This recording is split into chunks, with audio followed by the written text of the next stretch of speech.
punya bank, punya private jet. Saya tanya sama dia, anaknya 2, sukses pula, punya usaha juga. Jadi kalau duit udah gak ada batas, Pak, udah tulus, terus sangat berlebihan. Saya tanya dia, kenapa udah usia 60, kena diabetes. Saya tanya, Pak, bos, saya nanya dia, bos, jenengan usia 77 tahun kena gula, walaupun sangat rewel pengen baik. Saya boleh nggak bertanya satu pertanyaan saja? Boleh. Bolehlah, tanya sama nggak boleh. Boleh dong. Oke. Pak, jenengan usia 77 tahun dengan kekayaan segini banyak. Sesungguhnya satu saja. Jenengan ingin apa? Hidup ini.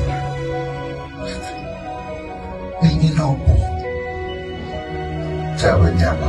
Jawabannya satu, jadi saya ingin kembali ke usia 23 tahun. Pada saat uang saya pas-pasan. Kenapa, Pak?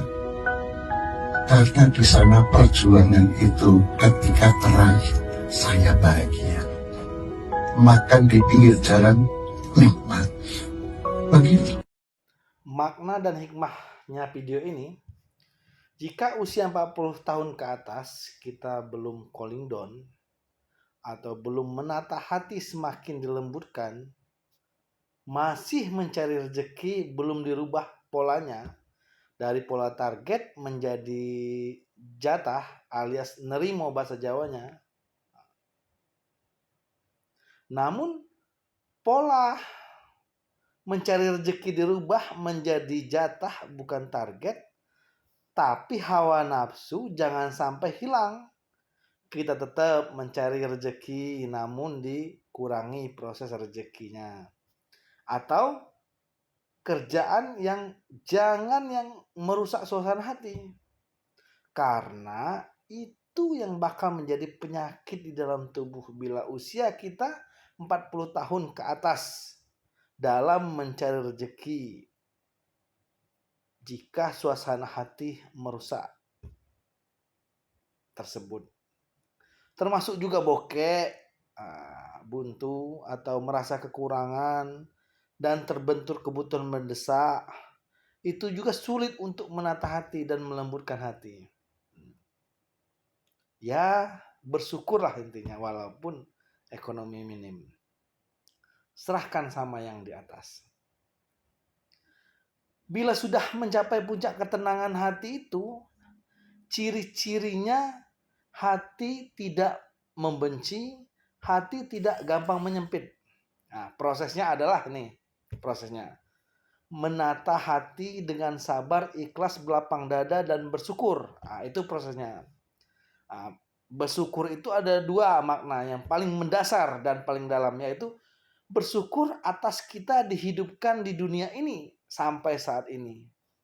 Dan bersyukur atas segala nikmat yang kita terima selama ini. Nah, bila perlu, 2 makna yang paling mendasar ini kita ucapkan setelah sholat, di awal dengan alhamdulillah, insya Allah.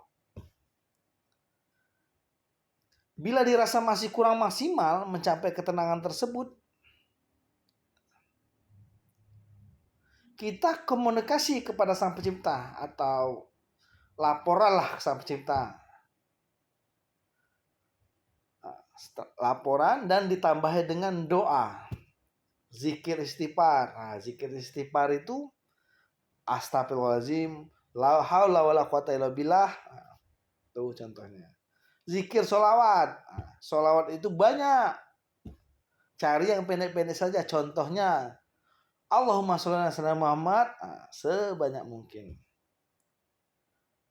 Doa itu ya mungkin maknanya kita bersandar atau menyerahkan segala sesuatu ke Sang Pencipta. Nah, untuk pemula itu boleh itu doa yang panjang-panjang, boleh memakai bahasa apapun. Namun bila sudah meraih ketenangan, sebaiknya cukup minta doa yang terbaik dari Allah atau Doa minta ke depannya, minta ridhonya Allah saja, udah cukup. Itu doa. Zikir itu membentuk ketenangan hati, kelapangan hati, dan menata hati, dan lain-lainnya. Sholawat itu penjaga semuanya, penolong semuanya. Sebaiknya dalam kondisi apapun, pada aktivitas apapun, dalam hati, sholawatlah yang pendek-pendek. Insya Allah terjaga semua.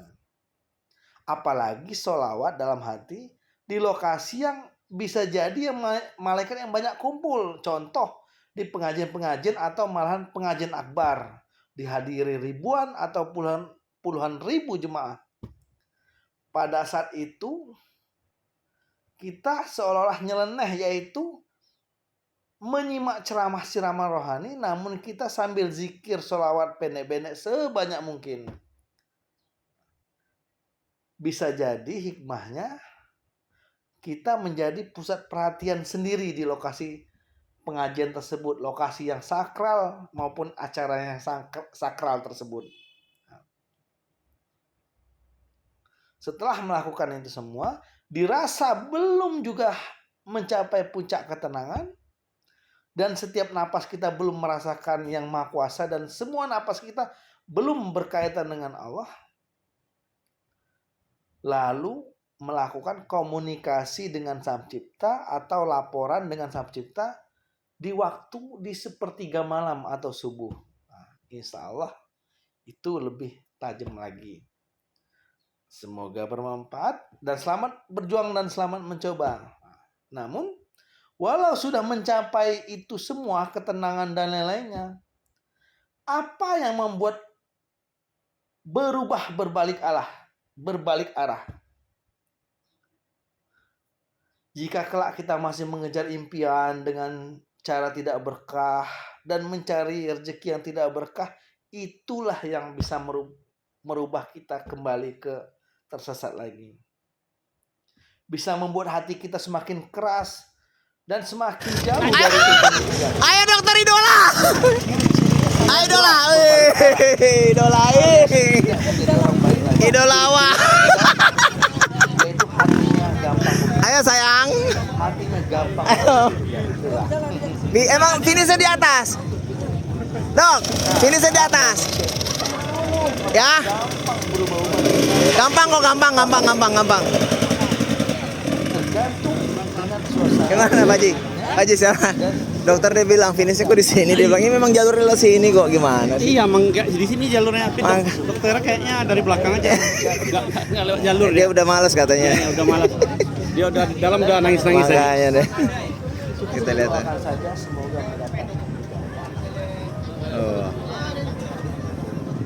Dan juga yang membuat konten ini bukan dengan maksud menggurui atau malahan sudah sempurna, namun atas dasar dari berbagai sumber dan meneruskan kebaikan ini, menebarkan kebaikan atau dakwah kebaikan. Karena dakwah itu bukanlah sebuah profesi. Termasuk ulama pun sebenarnya bukan profesinya ulama dakwah. Ulama itu profesi yang utama ialah membentuk insan-insan muda,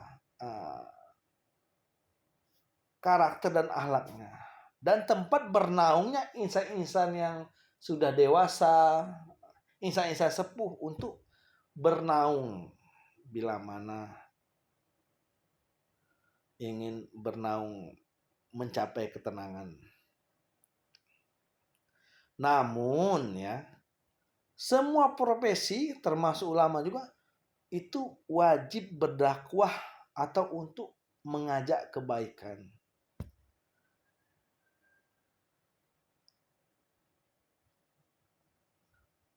Berdakwahlah dengan kemurnian. Nah, murni itu sesuatu yang tanpa campuran. Berarti amal ibadah harus murni karena Allah. Ya termasuk dakwah juga, mengajak kebaikan itu termasuk amal itu. Jadi jangan ada tujuan apalagi niat di luar karena Allah dalam berdakwah.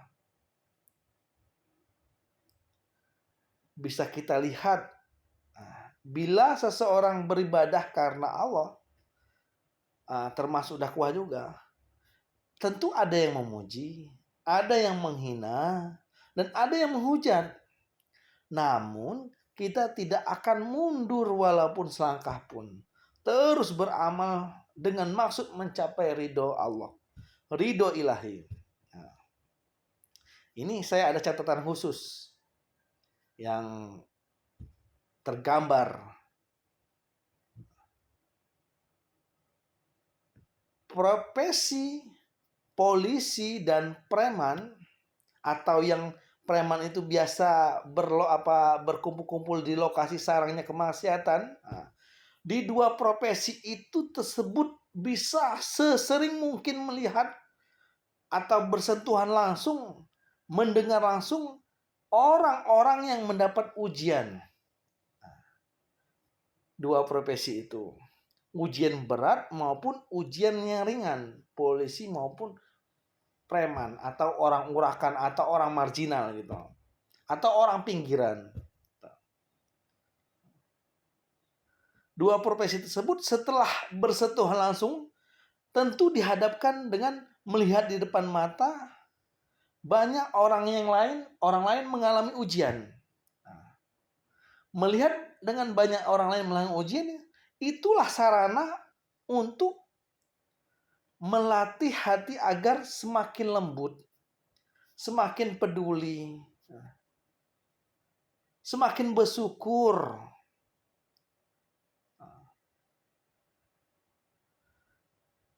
Semakin syukur kita itu ada sumbangsi solusinya, walau hanya solusi sedikit maupun solusi banyak. Namun sarana melihat ujian tersebut, orang-orang mengalami ujian tersebut, bisa juga semakin menjadi mengeraskan hati. Bila terkena oleh rayun setan, contohnya orang yang mendapat ujian itu kita manfaatkan untuk keuntungan pribadi kita, menambah pundi-pundi rezeki kita, dan untuk keberlangsungan ekonomi kita dan lain-lainnya. Ya, sepertilah. Demikian saya akhiri. Wassalamualaikum warahmatullahi wabarakatuh.